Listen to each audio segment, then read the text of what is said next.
Assalamualaikum pendengar setia Radio 10 cm dimanapun Anda berada. Kembali lagi bersama kami untuk menghibur Anda dengan cerita-cerita menarik yang terinspirasi dari kisah nyata. Sebelum ke ceritanya, jangan lupa bahagia, jangan lupa istirahat, jangan lupa ibadah, dan tetap jaga kesehatan. Langsung aja kita dengerin ceritanya.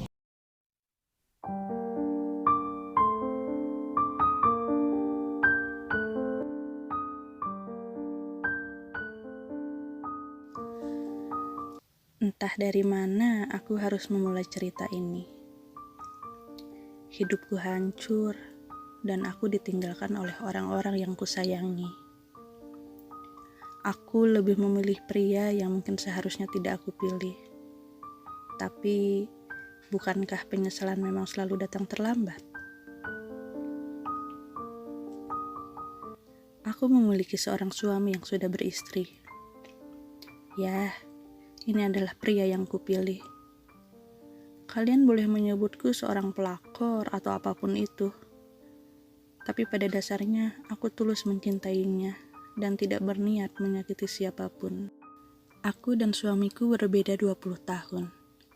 Suamiku berusia 45 tahun dan aku sendiri berusia 25 tahun. Aku mengenalnya saat menjadi pelayan di sebuah restoran. Kala itu suamiku sering makan di restoran tempat aku bekerja. Entah mengapa, dia selalu ingin aku yang melayaninya. Hingga akhirnya kita semakin mengenal dan bertukar nomor telepon. Dari awal aku sudah tahu bahwa dia pria beristri. Karena saat kutanya mengapa weekend pun dia makan di luar, dia menjawab bahwa istrinya tidak memasak untuknya. Semenjak kita saling bertukar nomor telepon, setiap malam dia rutin meneleponku.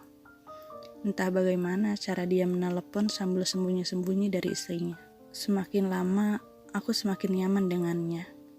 Karena semua perhatiannya. Aku tidak pernah meminta apapun darinya. Tapi dia selalu memberikan apa yang aku perlukan. Uang saku, baju, sepatu, tas. Aku tidak pernah meminta darinya, tetapi dia selalu memberikannya untukku. Walaupun aku sudah menolak berkali-kali. Pernah satu kali aku menolaknya dan tidak mengambilnya. Dia sangat kesal dan membuang semua hadiahnya. Aku tahu ini salah. Aku hanya merasa memiliki tempat perlindungan bersamanya. Aku hanya seorang gadis desa yang merantau ke kota untuk berubah hidup. Aku menjadi tulang punggung untuk keluargaku. Aku memiliki 2 adik yang masih sekolah, dan ibuku hanya seorang buruh cuci. Ayahku, entah ada di mana dia. Gaji dari restoran sebagian kukirim kepada ibuku di desa, dan sebagian lagi ku pakai untuk biaya sehari-hariku. Semenjak suamiku ini datang dalam hidupku berubah. Aku tidak kekurangan. Aku merasa bahagia, dan akhirnya ini memang membutakanku. Suamiku pun sudah tidak memiliki hubungan harmonis lagi dengan istrinya. Istrinya sudah tidak pernah mengurusnya, karena istrinya pun memiliki pekerjaan yang menyibukkannya juga. Suamiku ini sangat sering menghabiskan waktu bersamaku. Aku tidak sedang mencari pembenaran atas apa yang kulakukan, tapi itulah kenyataannya. Aku dan suamiku sama-sama saling membutuhkan. Saat bersamanya, selain ekonomiku membaik, aku pun menemukan sosok seorang pria yang bisa menjadi figur ayah, kakak, dan teman darinya. Aku mulai merasa tidak mau kehilangan dia. Kuakui aku mulai hilang akal.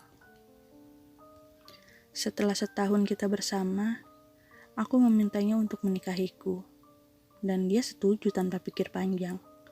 Ini terdengar jahat memang. Akhirnya aku dan suamiku menikah sirih diam-diam, tanpa sepengetahuan keluarganya ataupun keluargaku. Pada saat itu suamiku berjanji akan menceraikan istri pertamanya dan menikahiku secara sah, kemudian mendatangi keluargaku. Pada saat itu aku hanya memeluknya dan berkata, Kamu tidak perlu menceraikan istrimu. Begini saja aku sudah cukup bahagia. Dan kita pun terus bersama tanpa sepengetahuan dari keluarga masing-masing. Tapi sepintar-pintarnya menyimpai bangkai, akhirnya akan tercium juga.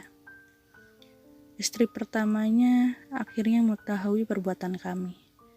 Entah bagaimana dia bisa tahu. Tiba-tiba saja dia datang ke rumahku, dan saat itu memang suamiku sedang bermalam bersamaku. Malam itu mereka bertengkar hebat di depan rumah. Aku habis dimaki-maki oleh istri pertamanya. Aku hanya diam, sementara suamiku terus membelaku, dan dengan lantang akan menceraikan istri pertamanya, dan lebih memilih bersamaku. Saat suamiku berkata seperti itu, istri pertamanya semakin histeris. Dia menamparku, mendorongku hingga aku terjatuh. Aku hanya terdiam. Bagaimanapun, aku tahu aku salah. Saat itu tetangga mulai melihat kami, dan mungkin ada juga yang melaporkan ke Pak RT hingga Pak RT datang ke rumah.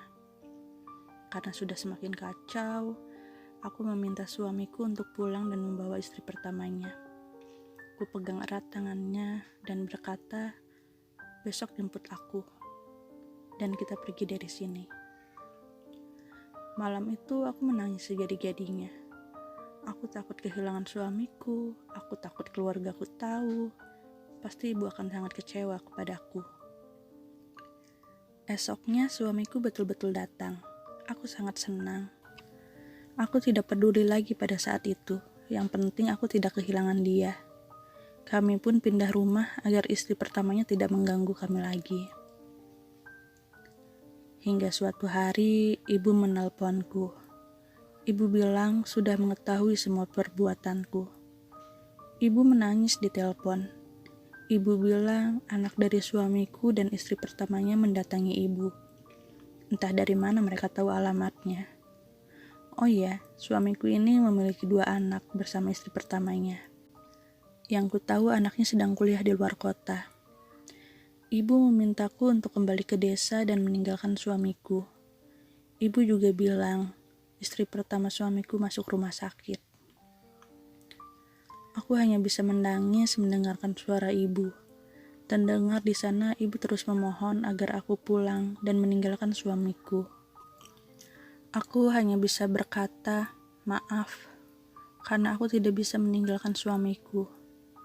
Ibu marah besar kepadaku, dan dia berkata tidak akan menganggapku anaknya lagi. Saat itu bukannya aku menyadari perbuatan salahku ini, aku hanya tidak siap kehilangan suamiku. Entah apa yang ada di pikiranku. Aku tidak mendengarkan perkataan ibu, dan aku pun menyembunyikan percakapan dengan ibu dari suamiku. Aku juga tidak memberitahu suamiku bahwa istri pertamanya masuk rumah sakit. Setelahnya, rumah tangga kami memang tidak sama lagi kondisinya. Rasa bersalah terus menghantui kami. Beberapa kali ku dengar suamiku berkata maaf dalam tidurnya sambil memanggil nama istri pertamanya. Hingga pada suatu hari, suamiku mengetahui istri pertamanya masuk rumah sakit. Dia segera datang ke sana. Aku merajuk ingin ikut bersamanya, tapi dia bersikeras melarang.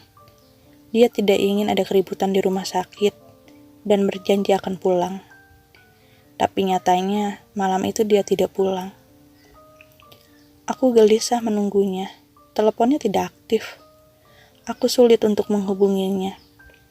3 hari lamanya dia tidak pulang. Saat dia pulang, dia terus mencampakkanku.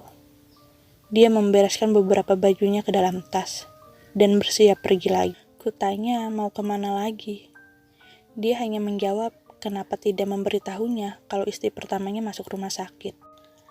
Aku hanya diam dan berkata, bukankah kamu juga sudah akan menceraikannya? Untuk apa lagi kamu memperdulikannya? Mendengar ucapanku, dia hanya menatapku, kemudian mendekat padaku dan berkata bahwa dia memang mencintaiku dan ingin menceraikan istri pertamanya.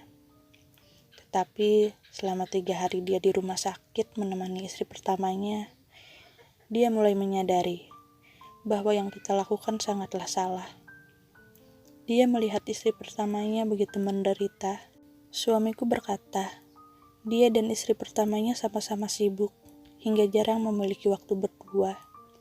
Tapi akhirnya dia mulai menyadari bahwa dia tidak patut mencari kesenangan di luar dan melukai anak istrinya. Aku hanya terdiam. Suamiku mulai berdiri dari duduknya. Dia menghampiriku dan membisikkan sesuatu ke telingaku. "Maaf," katanya. Kemudian dia pergi keluar. Aku hanya bisa menangis, karena aku tahu pasti, kali ini suamiku tidak akan kembali lagi padaku. Aku bisa merasakannya. Entah apa yang terjadi 3 hari kemarin, karena aku yakin suamiku mulai mencintai istrinya kembali. Bahkan, mungkin rasa cintanya lebih besar dibandingkan saat pertama kali mereka menikah. Dan benar saja, setelah itu suamiku mengirimiku pesan bahwa dia tidak bisa menceraikan istri pertamanya dan tidak bisa juga untuk terus bersamaku lagi. Inilah akhirnya. Aku mulai menerima ini semua dan mulai memperbaiki diriku lagi. Satu hal yang sedang kupersiapkan sekarang, yaitu mengumpulkan keberanianku untuk bertemu ibuku dan minta maaf darinya.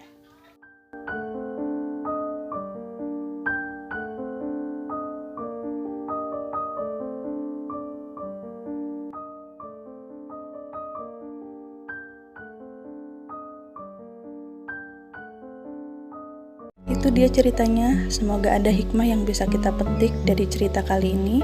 Sampai bertemu dengan cerita-cerita selanjutnya.